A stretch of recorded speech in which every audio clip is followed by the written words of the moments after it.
Yeah, yeah, that's great. I've never thought of that possibility. I have heard the argument that yes, there is some there is a lot of commonality between schizophrenics and shamans in traditional cultures.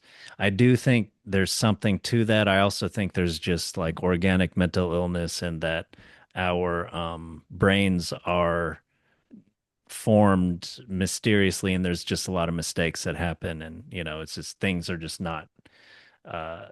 not just if someone's educated right and in a good society, it doesn't mean every single person is still going to be like a healthy, good individual. I still think there's just going to be some problems, some chaos, even at the Mhm. molecular level. Maybe that's happening, but I do think there's something to that. Yeah, and I would Yeah, say a healthy society is one where when that happens, they're able to absorb it and integrate it. They're able to yeah, either help the person because it's a small enough group, everybody can help them out through the rough time, or there's the lineage of tradition that can initiate them to a level where they're able to be useful, or if they really are mm, just, mentally handicapped to the point of not being functional, like there's a good story. I think it was Mary Leakey was asked, like one of the early anthropologists was asked like what she thought the first sign of civilization was in the archaeological record. And she said it wasn't like pottery, it wasn't a house, it wasn't any of that. It was the sign, it was the fossil of a human leg bone that had broken and been reset because yeah, I mean, but for the mm, podcast, it shows that they were able to care for someone. yeah. They I were able to agree. take care of them, and they're strong enough to integrate that wound without having to cast the person out. Yeah.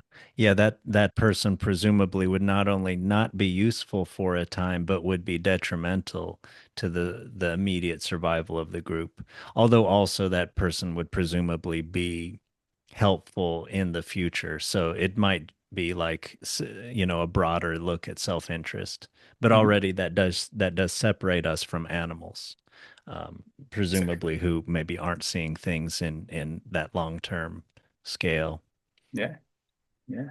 Yeah, and I agree with you that yeah, a healthier society does try to integrate people as much as we can, and not only the mentally ill, and there's societies where they do there is more community mental health where people that they're more integrated in the society and everything. They're not so cast out into mental hospitals where 99% of people never ever have any contact with them.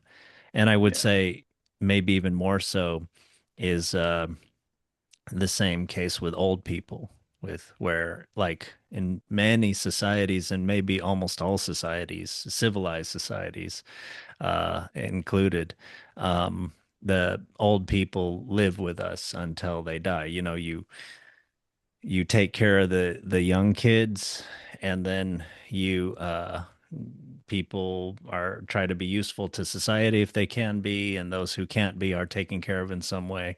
And then yeah, when you can't any longer be useful physically, then you're taken care of by people.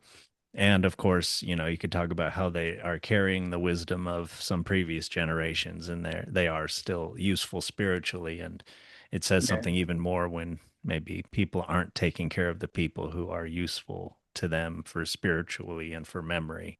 And again, it Yeah. gets back to maybe the focus on the utilitarian, just the objects that are in front of me that I'm trying to acquire more objects or build up my self image in some way. Yeah. I think something about that too.